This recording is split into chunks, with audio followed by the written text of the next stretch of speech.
Halo semuanya, jadi tadi itu adalah, pengumuman The Ten dari JKT48 alias aktivitas-aktivitas JKT48 yang akan dijalankan tahun 2022. Gue udah bikin reaction-nya, gue nggak tahu bakal gue upload apa enggak.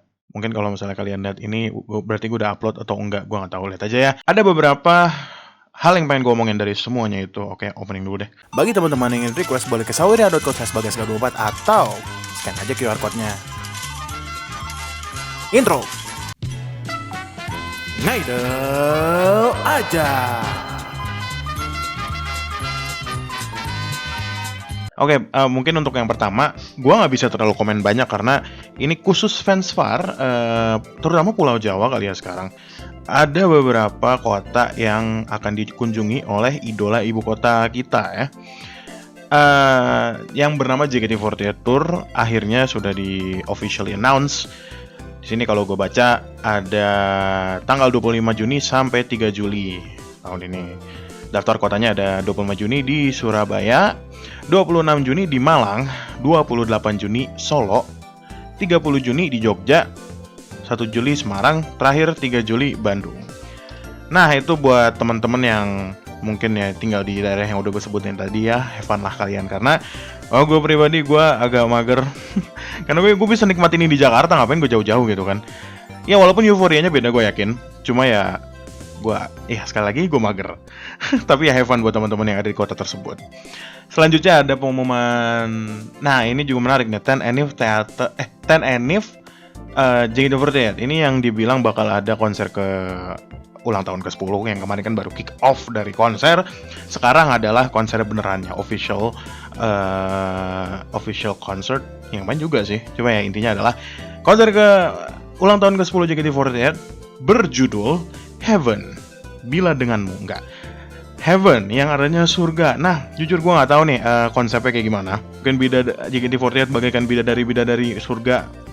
Ya gue nggak tahu. Tapi judulnya Heaven. Mungkin komentar sedikit kali ya. Ini ya JKT48 kan di tahun ke-10 ini lagi lagi mengangkat ya, kalau dari gua pribadi mengangkat tema megah mewah, sehingga ya mereka seperti ini gitu, dari pemilihan font, dari pemilihan warna, dari kemarin tuh ya emas gitu kan, bahkan Banzai sekalipun pemilihan Seiko Kayo itu kan ada sedikit mengkilap emas gitu kan. Ya setipe gitu, nggak jauh-jauh gitu loh mereka. Jadi ya bener-bener lagi dimewahin nih JKT48 sama Jot gitu. Ya oke sih, menurut gue sangat-sangat menarik. Ini gue mau nonton, tapi lihat harga dulu. Karena itu bakal tanggal 6 Agustus ntar 2022 di Istora Senayan. Gue nggak tahu harga tiketnya berapa karena memang belum ada pengumuman ya. Tapi kalau misalnya memang terjangkau, kenapa tidak gitu, gue ikut. Karena gue belum pernah nonton konser, terutama konser JKT48. Jadi, let's go lah. Ayo, kita bareng-bareng ke Istora Senayan. Itu bakal menjadi, gue sambil catatan gue di situ ya, itu bakal menjadi graduation ceremony untuk KGB. Ya, dimana dia adalah pionir terakhir, Gen 1 terakhir dari JKT48. Ya, menurut gue sangat deserve lah. Dia satu-satunya orang yang bertahan di sebuah company ya, intinya adalah di sebuah idol group JKT48 gitu selama 10 tahun ya. Lu bosen gak sih kalau misalnya lu kerja di situ-situ aja 10 tahun? Ya nggak bosen sih kalau misalnya dibayarnya bener. Cuma ya loyalty itu ada di seorang KGB gitu, sehingga ya menurut gua hal itu harus diaplikasikan ke KGB gitu, graduation ceremony, yang dimana ya gue yakin bakal ada live show juga gitu di teater pasti ya. Kan KGB juga tuh sempet di Twitter ngomong ya teman-teman lamanya bisa datang, bisa joget bareng lagi. Dan KGB request ada lautan lightstick. Gue kayak ini bakal oke sih kalau misalnya sekarang nih Wota bisa diajak kerja sama gitu. Ayolah untuk terakhir kalinya, masa nggak mau gitu. Gue sendiri juga ini asik nih karena gue nggak pernah kan ini. Kayaknya bakal seru dan bakal keren juga gitu. Gue bisa merasakan ya, mungkin nggak persis kayak dulu, cuma ya at least nyicipin dikit lah ya. Kayak gimana sih rasanya lo nonton Nightstick tuh, gue pengen berada di situ gitu. Gue wow, seru nih kayaknya gitu. Tadi sempat KGB juga nge-tweet panjang banget apakah dia deserve atau enggak. Ini by the way sorry kalau misalnya gue terlalu kaku, karena kalau misalnya gue mundur dikit gue udah patah-patah nih. OBS gue agak rada-rada. KGB sempat nge-tweet panjang-panjang kayak apakah dia deserve atau enggak. KGB kalau misalnya nonton ini ya deserve lah, jelas deserve lah. Maksudnya itu balik lagi, loyalty itu ada di KGB. Jadi ya jangan merasa berkecil hati, berkecil diri, ya semacam itulah. Jangan merasa diri KGB tuh kayak jangan overthinking sih intinya. Tapi ya gue yakin ya KGB sangat-sangat deserve hal itu. Lanjut. By the way juga GB kan pernah jadi Oshi gue, jadi ya sangat-sangat sedih sih ya kalau misalnya ntar gue nonton langsung ya. Ya, lanjut. Nah, ini adalah salah satu poin yang sangat penting dari video ini, karena ini ada bagus, ada jeleknya. Walaupun gue ngeliatnya ya bagusnya aja kalau gue ya, walaupun gue agak susah cuma melihat bagusnya aja karena terlalu banyak orang yang ngelihat jeleknya dan ngajak-ngajak gue buat ngelihat jelek. Kayak lu paham gak sih apa yang gue omongin tadi? Intinya adalah single JKT48, original single JKT48 yang kedua yang diproduseri oleh bule yaitu Matt Red dan gue lupa pokoknya yang pernah memproduksi lagu Selena Gomez, BTS dan Justin Bieber, berjudul Flying High. Untuk judul itu juga sebenarnya ada beberapa orang yang ke-trigger gitu kayak inget Fly Team T. Yang dimana jujur Fly Team T bukan favorit gue, tapi sangat-sangat memorable. Ada masa-masa dimana gue kangen nonton Glass No I Love You gitu ya, karena tuh lagu gue suka banget sama tuh lagu gitu. Untuk judul Flying High, bukan Flying Get, bukan End Flying, tapi Flying High. Gue nggak tahu kayak gimana lagunya karena memang belum dikasih tahu sama Shani, Jinan dan Melody. Jadi ya itu aja yang baru gue tahu judul. Nah, yang jadi masalah kedua adalah, ini bukan masalah juga sih sebenarnya, menurut gue bagus sih posternya. Memang kalau misalnya yang gue pernah omongin, konsepnya adalah colorful. Mereka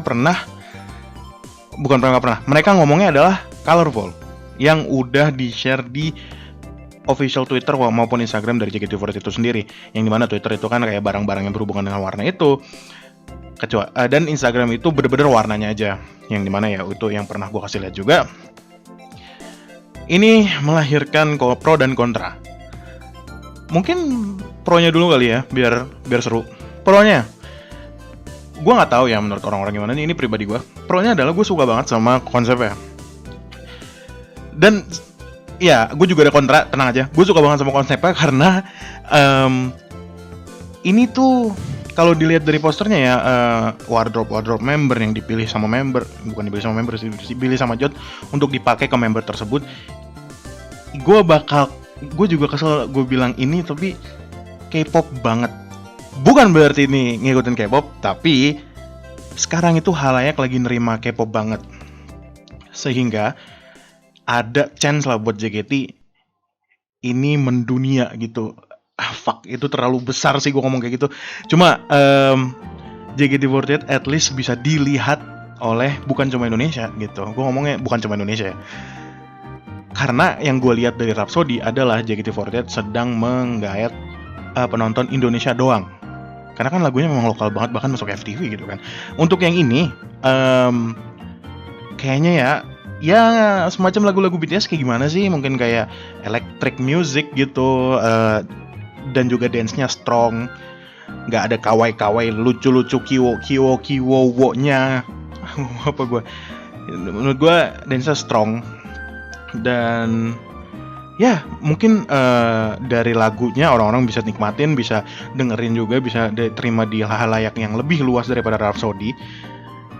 Dan orang-orang yang suka cover dance tuh bisa ngikutin gitu, karena dance-nya kebanyakan lagu JKT48 mempunyai dance yang lucu, yang bercerita. Yang bercerita yang gestur-gestur yang jelas gitu loh. Kecuali kalau gue nggak paham sih tentang dance K-pop, cuma kan banyak banget tuh dance yang ya udah gitu, kayak dance gimana sih maksud gue, maksudnya ya dance joget gitu. Nah, kalau yang ini mungkin bakal kayak semacam itu. Colorful gue juga suka. Kapan sih JKT48 tuh menurut gue kebanyakan MV-nya itu ya kalau pakai Seifuku ya udah satu warna gitu. Paling ya beda motif dan desain Seifuku ataupun baju yang mereka pakai gitu. Warnanya mah satu gitu. Ya paling kayak High Tension. High Tension juga sebenarnya masih satu family gitu loh, warnanya nggak jauh-jauh neon-neon gitu kan. Kalau ini bener-bener semuanya diambil gitu warnanya. Itu aja sih sebenarnya pro-nya yang menurut gue bagus, yang menurut gue sangat potensial gitu dari single JKT48 Flying High ini. Nah, gue gak males sebenarnya ngomongin kontranya, langsung aja kali ya. Ya seperti yang kita tahu ya, apa-apa yang hubungin sama Pelangi, gue nggak ada against mereka sih. Ya itu pada ngomong gue, ya itulah kalian tahu ya. Ya kalau banyak sih sebenarnya yang kesel gitu. Cuma ya gini loh. Ya udah aja sih anjir, itu kan ya gini loh. Ya itu cuma sebuah konsep gitu. Konsepnya juga colorful. Ya udah, kalian tuh lihat yang bagus-bagus aja apa sih, jangan gimana-gimana. Gini, konsepnya adalah kalian kan udah capek nih sama kehidupan kerja kalian, sama kehidupan keluarga kalian. Apakah kalian juga nggak capek apa gitu ngurusin kayak gini-ginian, kesel gara-gara hal-hal yang sepele kayak gini? Kayak ya menurut gua nggak ini aja sih, walaupun memang ya gua nggak bisa ngomong itu, orang beda-beda, cuma ya at least itu apa yang gue omongin di sini. Dan satu lagi mungkin selain colorful dan hubungannya sama itu, konsep sih. Ini udah dari visual, dari konsep, ini udah nggak 48 banget. Jadi gue nggak tahu ya bakal ada Wota Ancient yang turun ke permukaan untuk ngomong ini jelek atau ini nggak sesuai, atau bahkan ada Wota baru yang ngomong sangat mengecewakan sekali gitu lagi kayak waktu itu kali ya. Ya nggak tahu sih ya, cuma kan gue udah bilang ya Tubir nggak akan pernah habis, jadi ya gue cuma berharap kalau emang nggak bisa habis, at least Tubirnya jangan lama-lama deh. Ya namanya sebuah karya, ada yang suka ada yang nggak suka, jadi ya gue rasa that's how the world works, jadi ya terima saja lah. Mungkin ya pesan buat para member yang Senbatsu ini, semangat. Terus tadi juga, aduh gue tuh nggak terlalu dengerin yang ngomongin attitude itu, gue nggak terlalu paham. Cuma kalau gue lihat dari Twitter, Melody ngomong Senbatsu ini dipilih kalau dari attitude, yang dimana abis itu nge-bash, banyak banget yang nge-bash kayak Chika, apaan Chika itu tuh orang kemarin abis skandal segala macem. Ya nggak gimana, namanya ya namanya pilihan manajemen, lu wata-wata cuma bisa ribut sih. Yang ujung-ujungnya Chika juga Senbatsu, lu masih.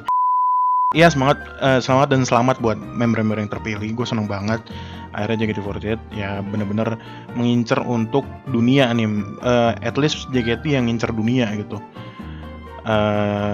Ya gue seneng sih sebagai fans gitu kan, yang sebagai Wota gue seneng. Ya udah, itu aja mungkin. Menurut kalian gimana dari pengumuman yang udah diumumin tadi, dan menurut kalian gimana tentang pendapat gue?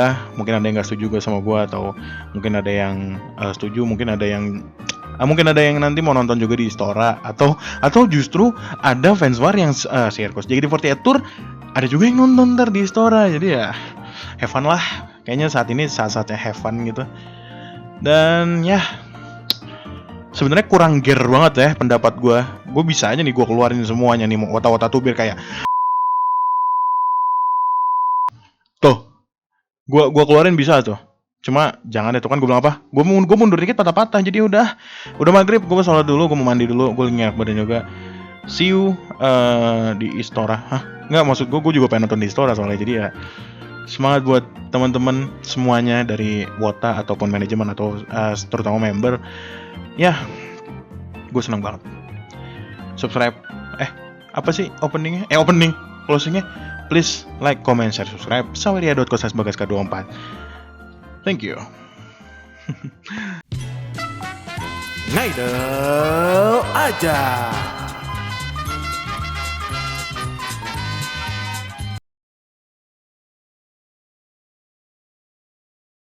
Gue bisa aja nih gue keluarin semuanya nih, mau Wota-Wota tuh biar kayak tuh gue keluarin bisa tuh.